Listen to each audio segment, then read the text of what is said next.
मैं उन दिनों काठमांडू यात्रा पे था। वहाँ के भोले वाले लोग, भगवान शिव के भक्त जो पशुपतिनाथ के दर्शन करते हैं, उन्होंने मुझसे बोला कि महाराज ये तो बताइए कि ज़िंदगी में लाइफ चक्र या लाइफ लाइन क्या होती है। मैं तो आश्चर्य में आया कि ये भोले वालों को लाइफ चक्र से क्या लेना देना और लाइफ लाइन क्या होती। मैंने कहा दोनों में कोई अंतर तो दिखता नहीं, पर अंतर बहुत है। लाइफ चक्र एक सर्किल है। बच्चा पैदा होता है, जवान होता है, बढ़ता है, बुढ़ा होता है और मृत्यु को प्राप्त हो जाता है। वो ये समझ नहीं पाता था कि पैदा क्यों हुआ। और लाइफ लाइन एक सी तो चल नहीं सकती इंसान की। कभी गरीबी होती है, कभी अमीरी होती है, कभी पैसा होता है, कभी पैसा नहीं होता। अरे इंसान को पूछो तो जिनकी शादी नहीं होती बड़े ललायत होते हैं कि शादी हो जाएगी तो आनंद की प्राप्ति होगी। और किसी शादीशुदा से तो पूछ को देखो, मैंने कहा, तो वो बोलेंगे कि जिनने शादी नहीं की वही ज़्यादा अच्छे थे, क्योंकि घर पहुँचने की डिमांड चालू हो गई।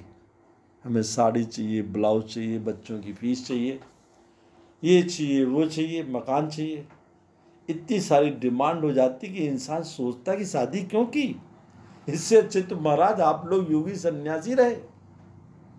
लाइफ जो होती है, लाइफ जो है उसका एक चक्र है, सर्किल है। उसी प्रकार का सर्किल है कि पेड़ लगाया, बढ़ा और ऊंचा आसमान को पहुंचा और गिर गया। इंसान को सोचना तो चाहिए कि ज़िंदगी है क्या। मैंने उन काठमांडू के अपने लोगों को समझाया कि स्थिर प्रज्ञ हो, एक चीज़ ज़िंदगी जीने की कोशिश करो, ना दुख में दुख हो, ना सुख में सुख हो। जो कुछ मिल गया उसमें संतुष्ट रहो और दृष्टा की दृष्टि से रहो। संसार को ये देखने आए हुए हो आप।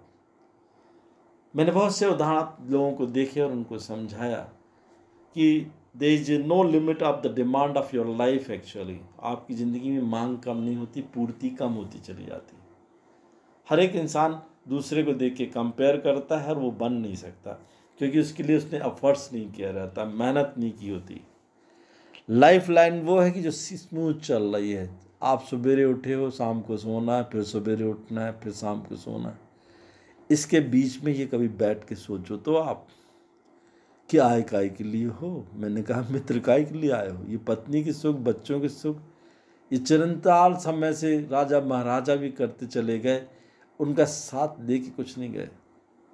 ये जीवन का सुख नहीं है। जीवन का सुख है परमात्मा की प्राप्ति करना, और वो आपके अंदर है। मैंने समझा, he is doing his job sincerely about unity.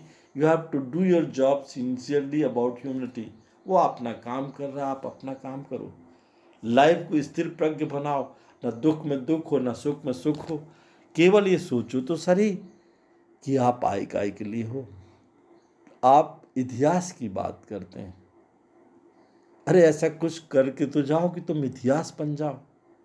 बड़े बड़े महापुरुषों ने संघर्ष किया तो आज लोग उनको जानते हैं। ना आपने संघर्ष किया है, आप बनी हुई रास्तों पे चल रहे हैं। अपनी सड़क आपने स्वयं नहीं बनाई। जो इंसान पगडंडी अपनी स्वयं बनाता है, उन रास्तों पे चलता है, उसकी खोज करता है और ये मानता है कि वो यहाँ दृष्टा है, परमात्मा के काम के लिए आया है, वो इंसान संसार में सर्वश्रेष्ठ होता है, मोक्ष को प्राप्त करता है और जीवन संतुष्टि से गुजरता है। ये मांग और पूर्ति का नियम नहीं है। मैंने कहा जीवन, क्योंकि जीवन को जिसने मांग और पूर्ति का नियम समझ लिया, वो जीवन के लक्ष्य और जीवन के चक्र में फंसता चला जाएगा। लाइफ लाइन टेढ़ी हो जाएगी, कभी फिसल के गिर जाएगा। अरे इंसान है, मैंने देखा एक के पिताजी अपनी बच्ची को बड़ा डांट रहे थे। क्या हो गया भाई? बोले ये तो बड़ा कीमती मोबाइल तोड़ दिया। अरे नाच रही थी, गा रही थी, टूट गया मोबाइल ही तो है, दूसरा आ जाएगा। अरे चिंता किस बात की? 4-5 साल पुराना मोबाइल वैसे टूटता नहीं तो कल चला ही जाता।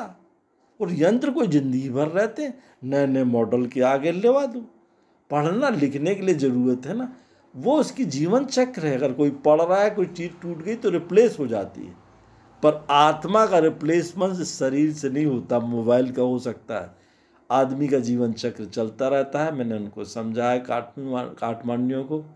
भगवान शिव को देखो, मैंने कहा वो भोलेनाथ है ना, पशुपतिनाथ में बैठे हुए। ऐसा तो नहीं कि उनकी मूर्ति तुम्हारे घर घर चली जाती हो। शिव स्थिर है, स्थिर प्रज्ञ है। वो देख रहा है संसार में परमात्मा के रूप में सबसे बड़ा देवता है। यदि आप उसके समान स्थिर प्रज्ञ हो जाओ, जीवन को एक से चक्र में चलने दो, तो आपको मोक्ष की प्राप्ति होगी। न दुख में दुख होगा, न सुख में सुख होगा। जय माँ। मैं उन दोनों काठमांडू यात्रा पे था।